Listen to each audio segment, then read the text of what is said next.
Hello everyone, and for today's vlog po, magluluto tayo ng braised chicken wings with mushroom. So, napakasimple ito guys, quick and easy recipe. So, ito yung ating chicken.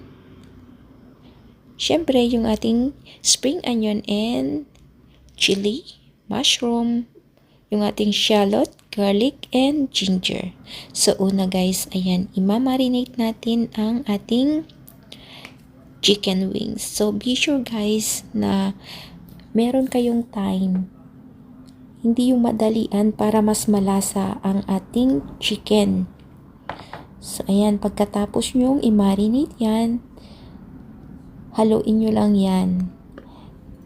So, bale, mix well po at you can leave it for at least 30 minutes. Kung may type po kayo, pwede din pong 1 hour. So, dahil nakalimutan kong i-cut ang ating chicken wings, gumamit na lang tayo ng scissor. So, yung chicken wings guys, ayan, i-cut nyo lang yan ng half.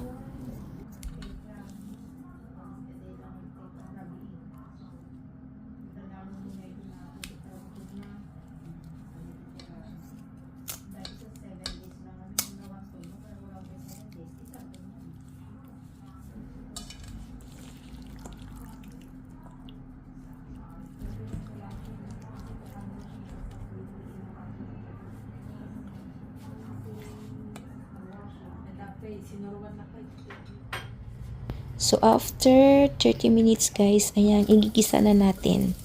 So, unahin natin ilagay ang ating ginger, shallot, and garlic.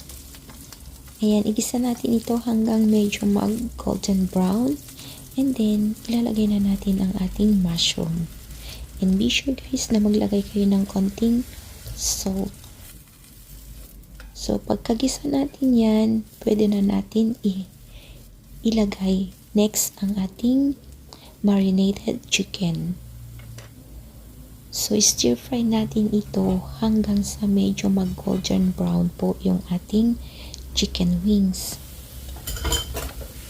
Yan guys, lagay na natin.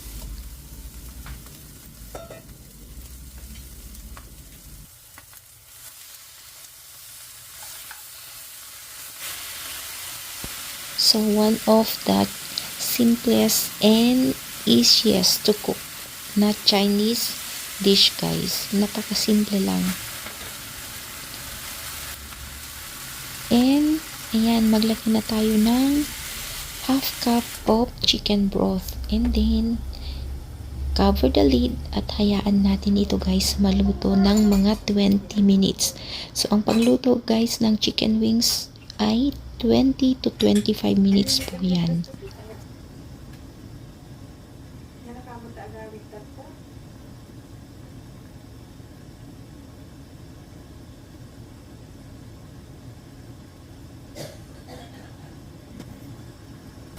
So, after 20 minutes guys, ayan, i-check natin, haluin natin, and be sure may konting sauce po yan.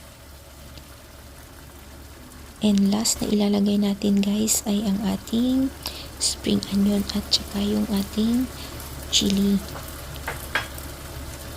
or siling labuyo. And takpan natin and let it rest for at least 3 minutes.